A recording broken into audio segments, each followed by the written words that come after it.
I wanted to talk to you guys about my regrets for the Mark 8.5 GTI 50th, the dark moss green metallic that you would have seen, well, yeah, if you checked out my channel in the previous videos. Yeah, so I checked that car out on, well, it appeared basically on Wednesday on Auto Trader. And in the morning, I was going to head down. I was so excited to see it. And in the end, I sort of gave myself a bit of space. And I went on the Thursday. I went on the Thursday, did the film around it. It was just such a brilliant car. And you know what? It really felt like it suited where I'm at. Like, particularly in dark moss green metallic. You know, just a mature type spec while still looking special. And it really, really took me away. And I've spoken about the car in plenty of videos on the channel. But to actually sit in it and to get that feel was great. And there was the opportunity there to buy it, you know, it hadn't sold, it was there. Yeah, and I obviously, you know, went there with the intention to film, see what it's like, but wow, it was good. Wow, it was good. Yeah, that car was up for, I think they gave it, I think £1,000 off. I think it said it was 53,000. But the car had a really high spec. I mean, dark moss green metallic, I think, is a no-brainer colour. That or tornado red, or perhaps a special like oryx white. I quite like if they do that. It had Harman Kardon, it had the panoramic roof, it had like area view. The performance pack is the big ticket item really. Lowering by 5mm, you know, the 19-inch wheels, the race tyres, the Akrapovic exhaust, if I can pronounce it right. Those options do add up. The race tyres, you know, it's all part of the package. But I think if you can combine all those options, there must be about £5,000 worth of spec on that car. So it's a £48,000 car. So £5,000 of spec gives it to 53. And I've always kind of sat here and gone, oh, you know what? You got to go for the performance pack. If you're getting a 50, if you've got to go for the performance pack, you've got to go for the performance pack. And as much as it was like, yes, that was just brilliant. It just looked stunning. It really, really did. And actually I saw an advert randomly came up on my YouTube feed, and a car dealer is selling a 30th edition GTI. And they're strong money. You know, they're like 20, 25 grand if you've got a low mileage 30th. That's like a 2008 car. She's talking nearly 18 years old. So it bodes well for where these editions are going to go in the future. That's where it's at with the likes of the 30th. I personally love the 40th. I was really grateful from a subscriber quite a few years ago now who I still keep in contact with. He gave me the opportunity to drive his 40th. It's a 3-door manual. It's tornado red. It had the bucket seats, you know, proper aero, limited-ish. You know, it had a plaque, but it wasn't really in numbers, sort of less than 1,000 of those cars. And I've always loved them. I then actually had the opportunity to drive a 45, edition 45, Club Sport 45, I should say. And that car was also great, but it was very similar to a Mark 8 Club Sport. Whereas the Mark 7 Club Sport, it wasn't really at all similar to a GTI. They'd really taken it to the cleaners to make it good. And that was what the 45 was let down with. It came with high spec. It came with the Acra, I think. The 19-inch wheels in black, a few 45s written everywhere, but there wasn't really anything more than that, which was a bit of a shame. But it was a great car because the Mark 8 fundamentally it drives really, really well. 300 horsepower is enough for the Club Sport. So when I sort of came to the 8.5, I was sort of like, what are they going to do for the 50th? And I think they've done a lot to it. They've done a lot where you might have seen that video and I proper felt the car up because I wanted to see what it was really, really like, particularly for people who are putting their hard-earned money in there. If they are going to make 1,000 to 1,500 cars for the UK, it's not going to be a car that's going to astronomically raise in price. It's not a good investment in that sense. It might be in the future and it might hold its residuals and stuff. And that's the part which stops me. You know, I work really hard for my money. I'm really, really hard for my money. And as much as, yes, I can walk in there and pay for it, I'm just not happy about sort of going in there and sort of losing 5, 10, 15,000 pounds on a car. I just can't, because that's for me. I'm not in a position where I can lose that kind of money, to be honest with you. That's just to be blunt. I'm very much like a cash buyer with my cars. I have been in the past. It's taken me a lot to kind of justify when I do make these kind of decisions. And that's why actually chatting it through on the channel is really, really helpful. And I do appreciate your comment and I do read them through. You know, I checked out the TCRs. That black car, that's sold now.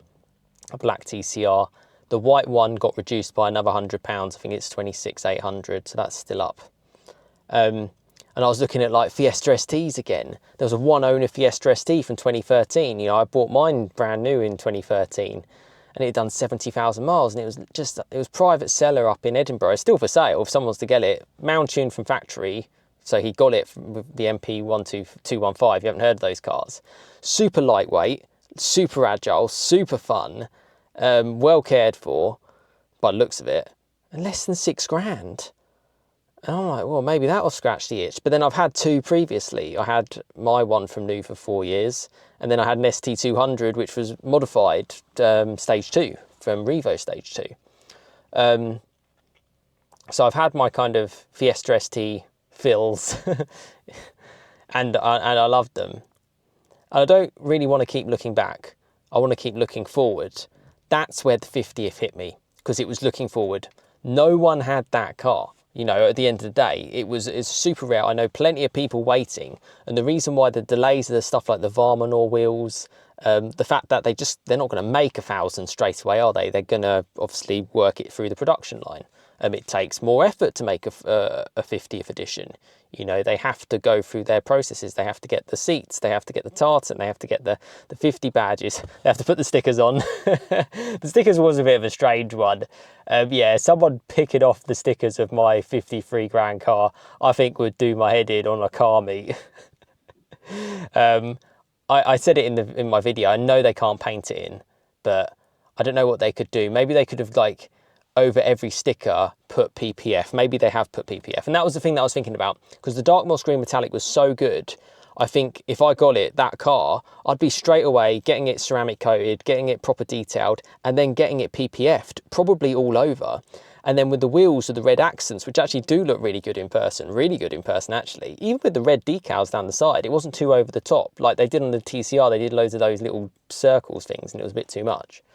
So how do you protect those wheels from the odd little stone chip that comes up, or if you do unfortunately curb them? You know, all these things kind of go through my head, particularly as a car that can work as a daily. It didn't look compromised to be a daily. That's the kind of cars I love. You know, I love my cars, but the weird thing is, like, yeah, I can admire a Ferrari and a Lamborghini and a supercar, but I love the cars which are just everyday, but they're super special. That's, for me, the sweet spot. Give me your Golf R, give me your GTI, give me your Focus STs, Focus RSs, Fiesta STs, Polo GTIs, any day of the week. And that's genuinely, like, I feel I'll probably be staying the same in 10 years. My kind of maximum on like a sports car, I appreciate I'm going on a little bit here. It's probably like a Cayman. I love a Cayman GT4, I love a GTS, 981, 718, always loved them. That for me is like super fun. 2-seater sports car, mid-engine, naturally aspirated, job done. Maybe a manual, maybe PDK. I don't really see any need to go kind of beyond that personally. So maybe that's the car I'm looking for. I'm in a car which is brilliant. I've literally just done I'm 63,500 miles literally as I'm writing this video. And the car is just so good. It's just so good. Just, you know, had it 9 years. And I guess I'm looking not only for the channel, because it's me. I mean, the channel's named my name. Like the guy at the VW dealer was like, Sam A. I'm like, Sam A, yeah, it's me. Which was quite nice. Yeah. I'm looking for like a showstopper of a car. That's what I'm looking for. And as much as I feel that the car that I'm sitting in it's in limestone grey, which I love because I frankly like driving around and not getting noticed. I don't want every single person trying to drag race me or, you know, boy racery type. That's just not who I am. That's not what I want. There's enough to worry about on these roads anyway than to get stressed out by that. You know, yeah, sure, you have a little bit of fun every now and then and stuff, and car meets are great, but, you know, at the same point, you know, I'll drive this car to the shops, I'll do whatever I do in this car, and yeah, I like how it works. So that, I guess, to kind of go to a car meet, in a 50th would just be the best thing. And just to share it with you guys, to document that sort of journey would be fan-flipping-tastic. I mean, part of me wished, you know, you probably are well aware, YouTube is not, it doesn't pay that much. You know, a few £100 a month, if I'm lucky. That's basically it. So it's not justifiable yet. Maybe it will be. Maybe it will be in the future, and I can say, you know, maybe with 20,000 subscribers and I'm getting 1 million views a month, I can then say, you know what, screw it. I'm just going to get myself a car, just finance it, and just take the fact that it's probably going to cost me 5-10 grand in depreciation and enjoy a car on the side to this. I just can't see myself replacing this. I've put too much effort into it, because the thing is, people don't really understand as well, I feel, is that when you're going to sell a car, they see it as like, yeah, it's a 3-door manual, that's what it's at. They don't see all the stuff that you've done into it. Like, I had the aircon regassed, it's 150 quid. You know, the brakes are good, the tyres are good, you know, the servicing is good, all the money, all the little things. And I know it, and I sort of piecemeal it along as I go along. So I know this car as good as I know myself, to be fair. And truth 100% be told, if there is a Golf R Club Sport, and maybe I need to earn a few more pennies this year, and if that opportunity comes up, that would be cool. Because a Golf R Club Sport, I would imagine, is going to be super hardcore, possibly similar to the 50th, but maybe even on a different level. Maybe with proper aero, is from what I've heard, if it does come out. That car on the side for the channel, that would be the dream. That would be a dream. So let's see. So anyway, I do have my regrets, because there's part of me that's like, I can afford that car. I can afford that car on the side to this. I can. But it went after like a day, which kind of says how popular it is at this time.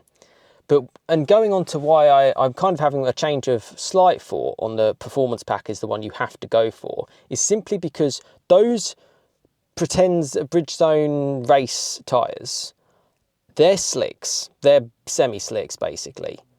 They're gonna only work on hot conditions, realistically.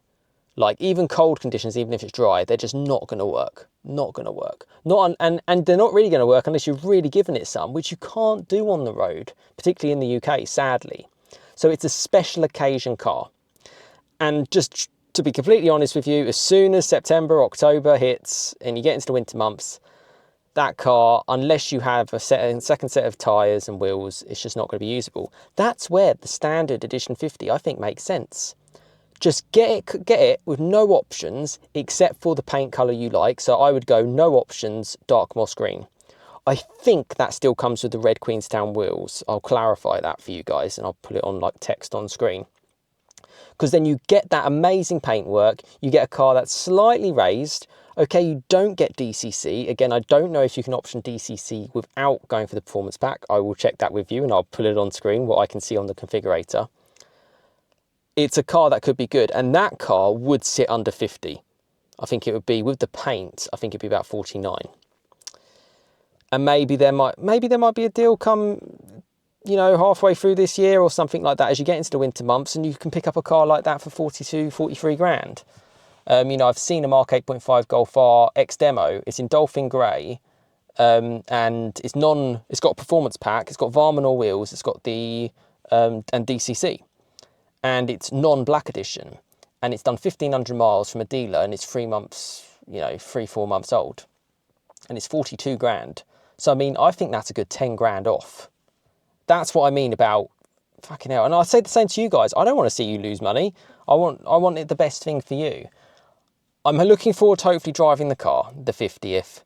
I hope it's via somewhere from Volkswagen UK, but equally, if there's a kind subscriber out there or reviewer, and I may be discussing about the possibility of going to Germany with a subscriber to do like the factory tour on his collection, so I may show that on a future video, but I need to think it through, because ultimately, again, cost of flights for a video that might make me £5, I need to consider all those factors. Right, so my regrets for the 50th, I am sad that it went. At the same point, I made the right call. I think it's a great car, that whoever's picked that up, whoever bought it, but not for me. So I thought I'd share this little sort of like monologue continuing on, and I've got plans for future videos coming up as well, which are quite exciting. There's like an SMMT day where you can drive a lot of different cars, so I'll share those cars with you. I might do an ownership review with an M2 CS that I met at a car meet. And yeah, let me know what you think of the Mark 8.5 Edition 50. Let me know if you're getting one. Let me know what you think about non-performance pack or performance pack. And thank you for watching, and enjoy the rest of your weekend or week. My final note, because I forgot to mention it, is that if you then go for the non-performance pack model, you don't get those slick tyres. So you get normal tyres, and I'm just a bit conscious of like how to source those tyres and things. I just don't know how easy that is. I remember it on the Mark 4.5 Focus ST track pack, which I drove a lot, and they came with P0 Corsa slick tyres. And I remember every owner said to me, when they took their car in to replace those front tyres, because those front tyres are going to go quite quickly, particularly if you use them as intended, which is nothing wrong with that if you take it on a track or do whatever. Getting those tyres just concerns me. Maybe I could be completely wrong with that, because they could not get those P0 Corsas. They ended up just putting the normal tyres on as the next set. So yeah, that's just one little thing where perhaps the non-performance pack is potentially the way to go. And that little raise by 5 mil and the savings in costs and the fact that it's still limited and you still get the free 25 horsepower, and perhaps even with the camber adjustments and all of that they've done, the toe in, toe out and all that, it might make it better for the road. So I'll need to try a performance pack and a non-performance pack. So get in touch and I'd love to share it on the channel, or I really would.